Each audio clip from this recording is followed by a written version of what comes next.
दोस्तों, आज मैं सिंहासन बत्तीसी की पहली पुतली रत्नमंजरी द्वारा राजा विक्रम के जन्म तथा इस सिंहासन प्राप्ति की कथा सुनाता हूँ।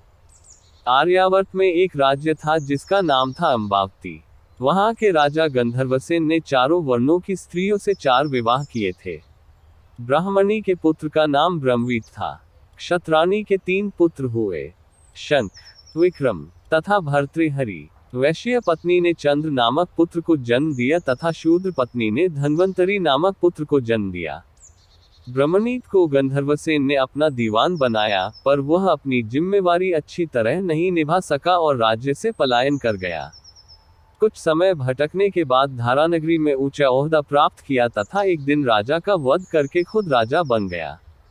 काफी दिनों के बाद उसने उज्जैन लौटने का विचार किया, लेकिन उज्जैन आते ही उसकी मृत्यु हो गई। क्षत्राणी के बड़े पुत्र शंख को शंका थी कि उसके पिता विक्रम को ही योग्य समझते हैं और उसे अपना उत्तराधिकारी घोषित कर सकते हैं। ईर्ष्या के कारण उसने एक दिन सोए हुए पिता का वध करके स्वयं को राजा घोषित कर दिया। हत्या का समाचार जंगल के आग की तरह फैल गया और उसके सभी भाई प्राण रक्षा के लिए भाग निकले। विक्रम को छोड़कर बाकी सभी भाइयों का पता उसे चल गया और उसने विक्रम को छोड़कर अपने सभी भाइयों को मार डाला। बहुत प्रयास के बाद शंख को पता चला कि घने जंगल में सरोवर के बगल में एक कुटिया में विक्रम रह रहा है तथा कंदमूल खाकर घनघोर तपस्या में रत है। वह उसे मारने की योजना बनाने लगा और एक तांत्रिक को उसने अपने षड्यंत्र में शामिल कर लिया। योजनानुसार तांत्रिक विक्रम को भगवती आराधना के लिए राजी करता तथा भगवती के आगे विक्रम के सर झुकाते ही शंख तलवार से वार करके उसकी गर्दन काट डालता। मगर विक्रम ने खतरे को भांप लिया और तांत्रिक को सर झुकाने की विधि दिखाने को कहा।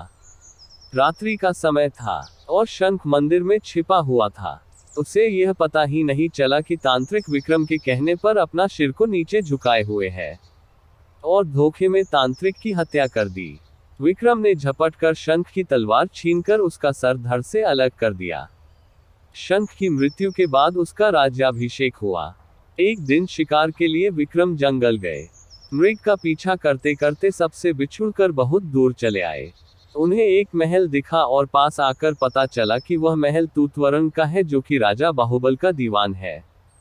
तूतवरण ने बात ही बात में कहा कि विक्रम बड़े ही यशस्वी राजा बन सकते हैं यदि राजा बाहुबल उनका राजतिलक करे, और उसने ये भी बताया कि भगवान शिव द्वारा प्रदत्त अपना स्वर्ण सिंहासन अगर बाहुबल विक्रम को दे दे तो विक्रम चक्रवर्ती सम्राट बन जाएंगे। बाहुबल ने विक्रम का न केवल राजतिलक किया, बल्कि खुशी खुशी उन्हें स्वर्ण सिंहासन भी भेंट कर दिया। कालांतर में विक्रमादित्य चक्रवर्ती सम्राट बन गए और उनकी कीर्ति पताका सर्वत्र लहराने लगी। कहानी पसंद आने पर चैनल को लाइक और सब्सक्राइब कर दें। धन्यवाद।